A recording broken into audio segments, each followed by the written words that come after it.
Si tu amènes ces étrangers dans la grotte, si tu révèles notre secret, rappelle-toi l'histoire de Judas. Rappelle-toi comment ça s'est terminé pour lui. Deux évêques sont entrés dans une grotte sacrée.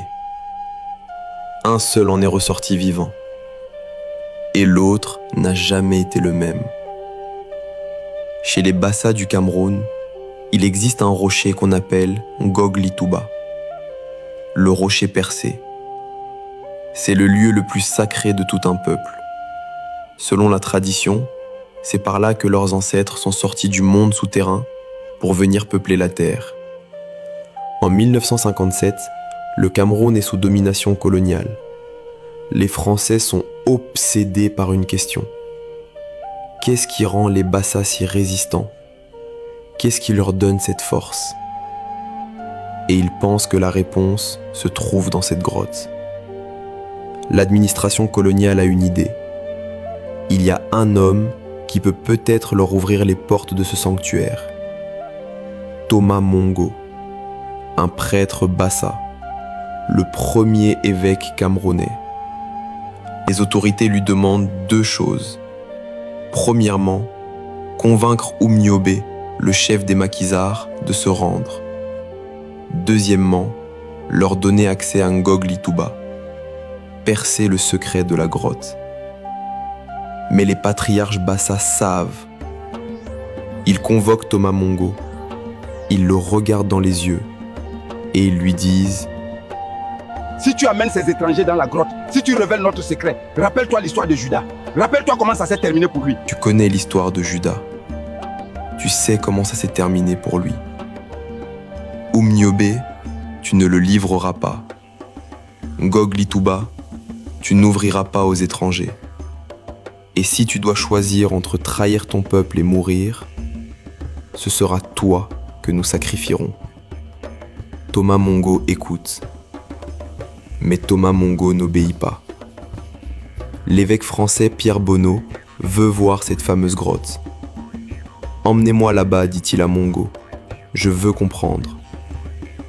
Thomas Mongo hésite, puis il accepte. Ensemble, ils se rendent à Ngog Litouba. Pierre Bonneau entre dans la grotte sur ses deux pieds. Il est en pleine santé.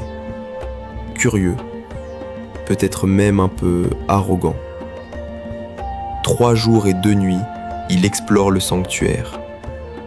Et puis, il en ressort sur une civière. Un côté de son corps est complètement paralysé. Il gémit, et ses derniers mots cohérents sont « Les Bassa, les Bassa, instruisez-les ». 2 jours plus tard, Pierre Bonneau est mort. La grotte sacrée des Bassa avait rendu son verdict. Mais l'histoire ne s'arrête pas là. L'année suivante, Thomas Mongo lui-même décide de retourner à Ngog Litouba. Peut-être pour prouver quelque chose, peut-être pour racheter sa trahison. Personne ne sait ce qui s'est passé à l'intérieur. Mais quand il est ressorti, il était nu.